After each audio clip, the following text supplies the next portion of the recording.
වුණා වූ මහින්ද රාජපක්ෂ මැතිතුමාට අද අපි මෙතනට ආවේ මහින්ද මහත්තයා ගියාට වඩා හයිය හොඳට hina වෙලා එළියට එනවා දකින්න මිසක් මහින්ද මහත්තයාව ඇතුළට දැම්මොත් අපි ඉඟියක් කරනවා මේ රටේ මහින්ද රාජපක්ෂත් එක්ක නැගිටින ප්‍රමාණය කොච්චරද කියන එක අපිට පෙන්වන්නත් එක්ක තමයි අපි ආවේ.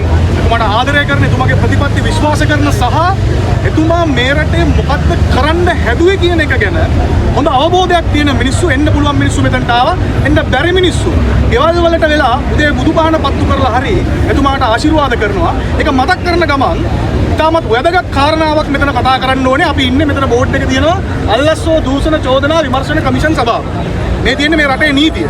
මේ රටේ නීතිය සුරක්ෂිත කරන්න, නීතිය ක්‍රියාත්මක කරන්න හදලා තියෙන එක ආයතනයක් තමයි මේ.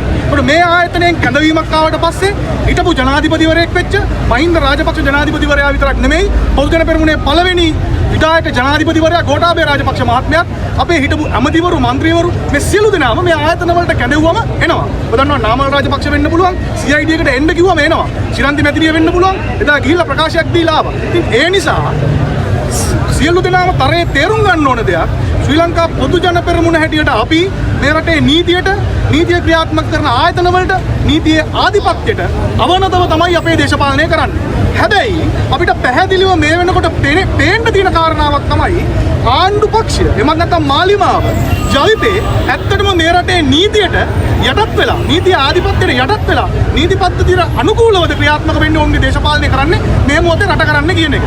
උදාහරණයක් මේ පළවෙනිද අහපු කතාව ටික. ඒ නිසා පැහැදිලිව මේ ස්ථානයේදී අපි අභියෝගයක් කරනවා මේ ආයතන සියල්ලටම පොහොට්ටුවේ හරි ශ්‍රී ලංකාවේ හරි UNP එකේ හරි හිටපු දේශපාලඥයන් විතරක් නෙමෙයි මේ හැම ආයතනයකම ආණ්ඩුවේ මේ වෙනකොට ඇමතිකම් කරන ඇමතිවරුන්ගේ ප්‍රශ්න සම්බන්ධව පැමිණිලි ඇවිල්ලා තියෙනවා.